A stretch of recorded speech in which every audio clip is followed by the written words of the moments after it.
kudos to our employees at the town. You guys do a bang up job, and it's nice to see that you actually have sick days, sorry. Yeah, Sick days. no sick days. No sick days. There wasn't just me, there was a few of us. There was a few people, but anyways, just again, confirmation that the staff administration do a great job, and we're recognized for that. So that was nice to participate in that.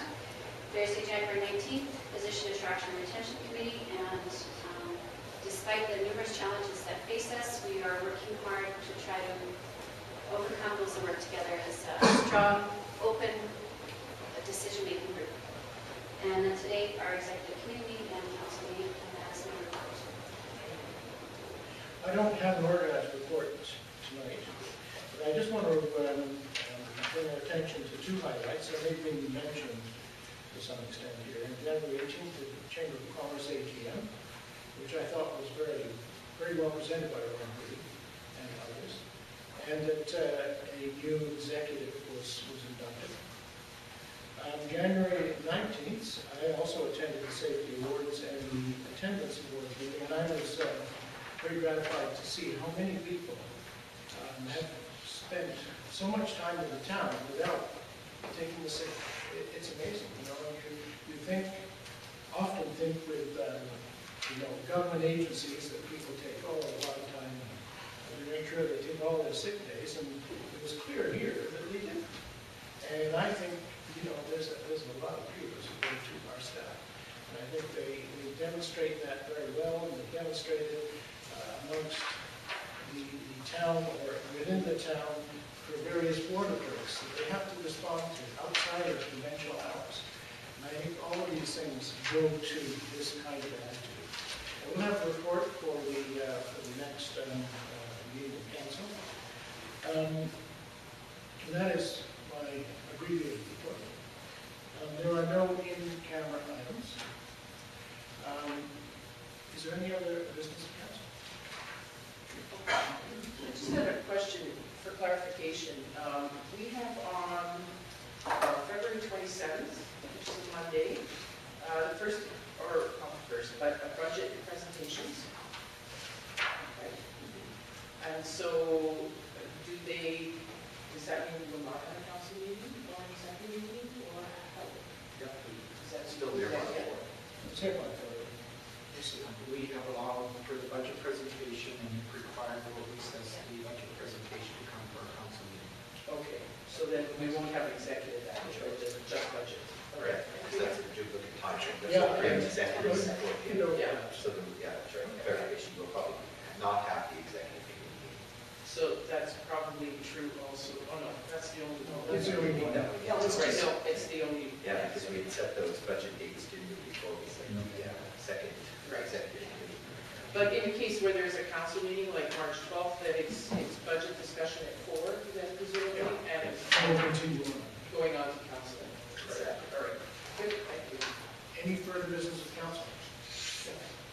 Yeah, a few meetings ago, I requested some information of our legal costs for 2011, and I was just wondering how that was going. I don't know. We've done nothing. I'm waiting for direction of council to give me direction on whether we're supplying this information or not. So I guess that's what it comes down to. Typically, And what kind of information it is, right? What's it going to be used for? I guess that's what that is. And what kind of breakdown thing. we don't know. The information I'm looking for is just, it doesn't have to be each individual line item. I'm not looking for that. I'm looking at what John calls it, the total and the cost per department. But that,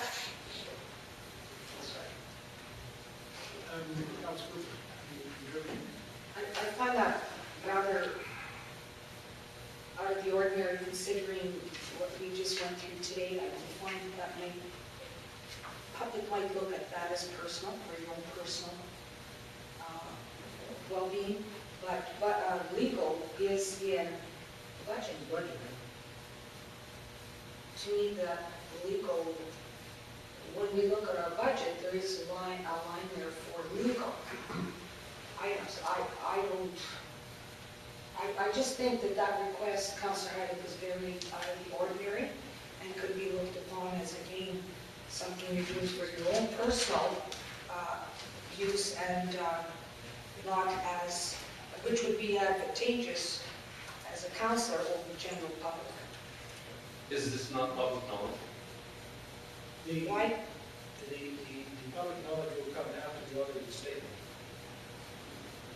We have a budgeted item, we put X in, we have an audited statement, and they audit X. And they will state what comes out of the budget. The audited statement for last year is the No. What Councillor Haydick is asking for, we can certainly supply if it's a direction of council. I have no problem with that. If everybody wants to see what every department pays in legal costs, I will create it or have someone do it for you and get it up to you. That's what it's really coming down to. So that's what, because I'm not going to do one thing for one person and one for another.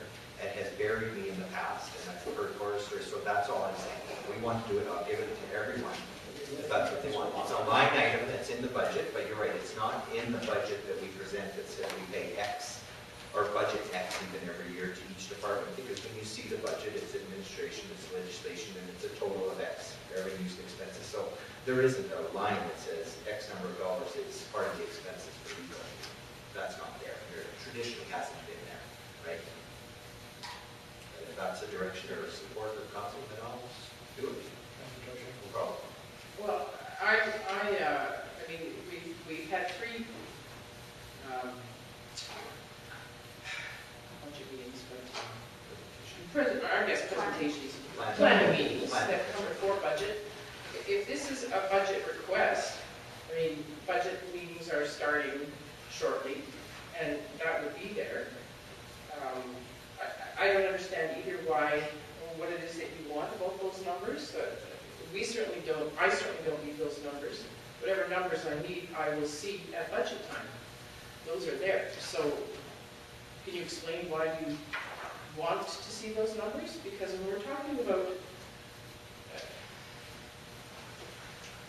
what is it that you want with those numbers that is not going to be given to you at budget time, which is the appropriate time? What is it that you want about those numbers? At budget time, we're discussing future budget, not past budget. Okay? And how can you govern something that you don't even know or have the information on? Again, my reasoning for it is I have no idea what the town is spending on legal fees. But some of the things that I believe, okay, and talking with municipal affairs, is that some of the things that we're spending in legal capacities are offered free services by municipal affairs. That's one of the reasons. I'd just like to see how much money we are spending on legal advice. We can break this out. We're not talking about future, we're talking about 2011, right? Well, Yes, yeah. And we can give you the And- budgeted estimated amount For for 2012. 2012. We can split that to you. At budget time, is that good Yeah, enough? that's fine. Good, okay. Thank you. Any further business to council? Councilor Reed. Sorry, I'm still confused as to why that would be a number or a fact that you would request. I don't understand how this is, again, what we were talking about previously, is that this doesn't preserve our image as impartial, a group of people with integrity, if we are questioning with a specific agenda behind that question. That's what it seems like. It appears to me that that request is asked with a specific agenda. The last budget process, now to be fair, I'm new to this, but last year there were no requests to see what the legal costs were of 2010. And now 2012 rolls around, and 2011 was a contentious year for Councilor Hydick. Is that the reason? I'm confused. Tell you the truth, there's a lot more things I'd like to question about what happens, because I don't understand it totally. And to me, okay, we're not supposed to get involved in the day-to-day operations. We're not supposed to micromanage. I agree with that.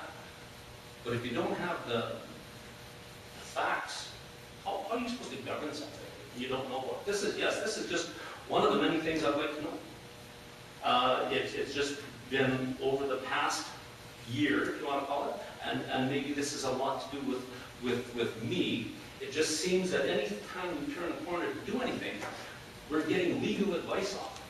We're getting legal advice. Well, I know that legal advice costs $22.00. And I would just like to see what we do spend on it compared to other municipalities, if you want to call it. Are we in par or are we out of whack? And I do know that some of the things that we're getting legal advice on are supplied free of charge from municipal authorities. Much of our legal advice is free too. What do they call it? Casual legal advice. Yeah, I don't know. It's quite a bit. Yeah, I believe it, but I don't know that. Well, I can't tell you the value of casual legal advice, but it's significant in terms of the numbers of times that we speak with our solicitors. Yes, and there's a retainer that we paid for that, basically, is as in any business, a certain percentage of that, if you want to call it, just that, your legal advice for a certain dollar amount. Once you see past that, then it's goes to hourly rates. I guess in an effort to help Councillor Peter understand that we don't govern operations. But that's an operational thing. What each department spends for legal or spends on paper or spends on staff costs or spends on whatever, those are operational numbers. They're not for us to govern. So in order to govern, we don't need those numbers or any other detailed numbers because those are operational. We get those from our one staff member who is the CEO. That's the way it works. So that's the way it works, whether it's legal or whether it's anything else. It's the same thing. Those are operational numbers. They're not for us. They're not part of what we govern. Those are management things. That's what each director, department head, and however our CAO works it out, that's for them to work out. That's why when we finally do see budget, when we start talking numbers, we're not even talking those kinds of detailed operational numbers. We talk the big number for the department. Thank you. Any other business, council? Okay, yeah,